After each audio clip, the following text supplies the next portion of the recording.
dulu bapak kami miskin, nggak mampu berkorban, nggak mampu akikah. Biasanya anaknya terus melakukan itu untuk bapaknya.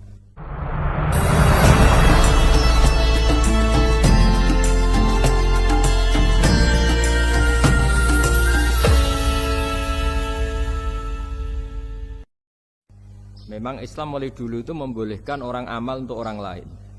Jadi dulu ada orang, ya Rasulullah, orang tua saya ini sudah sepuh, beliau sangat ingin haji, tapi kalau haji nggak bisa karena sudah tidak bisa berkendara unta.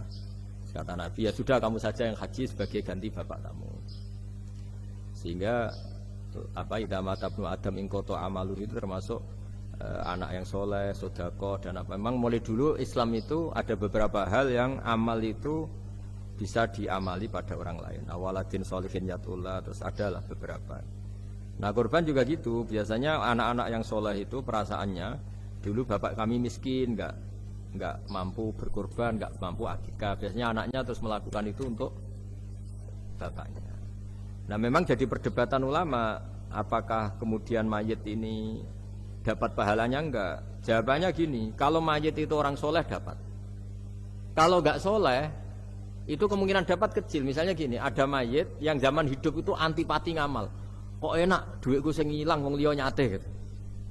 Dia mentalnya mental pikir yang beranggapan kok kenaan tetangga kami, uang kami yang habis, orang lain yang nyate. Terus dia mentalnya gitu dibawa mati. Kemudian anaknya soleh berkorban untuk bapaknya. Lah yang seperti ini ada potensi gak sampai karena dia tidak pernah punya niat. Itu beda dengan orang yang zaman hidup memang ingin korban, cuma secara ekonomi enggak mampu. Makanya pentingnya innamal a'malu binniyat itu di situ. Amal itu terserah niat. Dalam banyak syarah, syarah itu penjelasan yang rinci itu dijelaskan. Kenapa orang mukmin masuk surga selama-lamanya padahal dia jadi mukmin hanya 80 tahun. Misalnya kita hidup di dunia kan rata-rata 80 tahun. Karena dia berkomitmen andikan hidup 1000 tahun juga tetap mukmin, andikan hidup 2000 tahun ya tetap mukmin, tetap sholat. Setiap orang soleh perasaannya gitu. Andikan kita hidup 2000 tahun juga tetap seperti ini kan, ya tetap sholat, tetap. Nah, sehingga karena niat itu dia diganjar surga selamanya. Karena dia bayangkan andikan di dunia selamanya juga akan iman selamanya. Nah, orang kafir juga berkomitmen gitu, yang belum rubah maksudnya. Kalau dia hidup ya akan kafir terus. Ya, makanya dia kafirnya 80 tahun, misalnya hukumannya juga neraka yang lama sekali karena.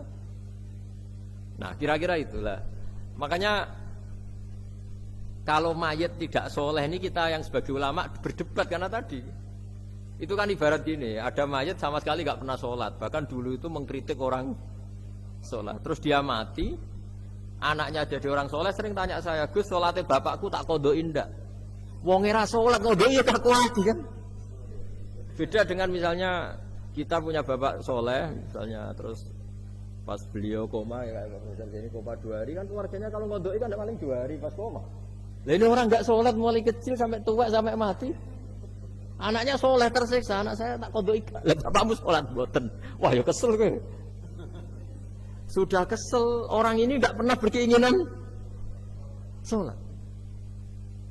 Kan beda dengan Nyun Sewu ibu saya atau bapaknya Mbak Ova. Memang ibu saya ya tidak sholat itu karena sudah koma atau sudah apa, sudah banyak alat-alat medis yang terpasang. Ini cara ngodoi jumlahnya ya jelas dan sumbut karena memang beliau andaikan sehat komitmennya juga sholat.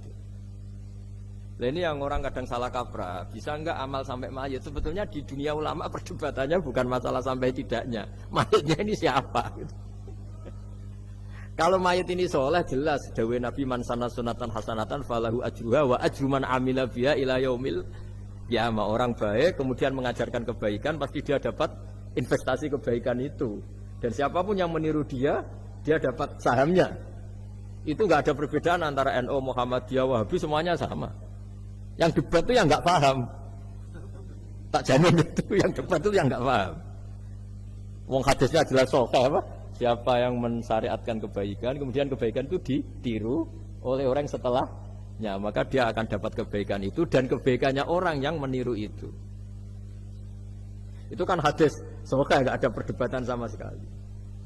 Ya terus yang terakhir ini, terakhir betul itu. Ya sudah.